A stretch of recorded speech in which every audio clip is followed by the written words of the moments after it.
અને આ તો સવારના 6 વાગ્યામાં જીસીબી મારી દીધું. મેં એને રિક્વેસ્ટ કરી કે સાહેબ મને સાંજ સુધીનો ટાઈમ દો, 6 વાગ્યાનો ટાઈમ દો, મારું બધું ઉતાર લે. અત્યારે મારો તમામ પતરા બાયણા દરવાજા બધું લાઇટ બિલ ને પંખા ને બધું મારું ભાંગીને ભૂકો કરી નાખ્યો હે. અત્યારે હવે મારે જવું ક્યાં?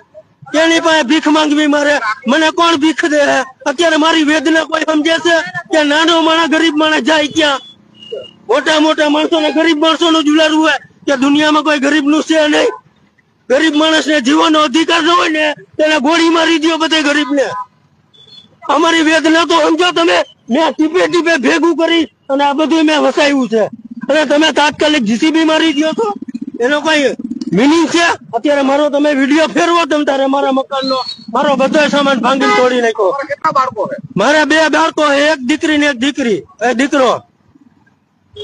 ભલે જેને જી કરવું એ કલ્યાણ, મારી નાખો તો મારી નાખે, બાકી સમાધિ તો મારી અહીંયા થાય. એટલી મારી વેદના ફૂટી નીકળી છે. આમ કઈ હાવ સત્તાવાર ને હાલી નો નીકળાય. કોઈ ગરીબ માણસ ને પતાવી જ દેવાના. મારું મકાન અહીંયા છે, હું કદાચ એને ગમે એ કરવું હોય મારી સમાધિ અહીંયા થાય. આખી દુનિયામાં ફેલાવો તો ફેલાઈ ગયો. મારી આ 20 વર્ષની કમાણી મારી છે ને આ લોકોએ 10 મિનિટમાં ઉલારી નાખી. 20 વર્ષની કમાણી 10 મિનિટમાં ઉલારી નાખી.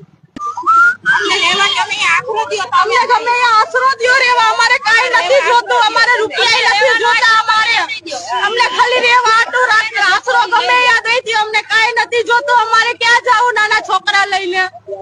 તો સમાજમાં ખમી અમને ગમે યા રહેવાનો આશરો કરી દ્યો, અમારે ક્યાં જાવું? અત્યારે બધું તોડી ફોડી નાખ્યું, અમને સામાન નથી લેવા દીધો.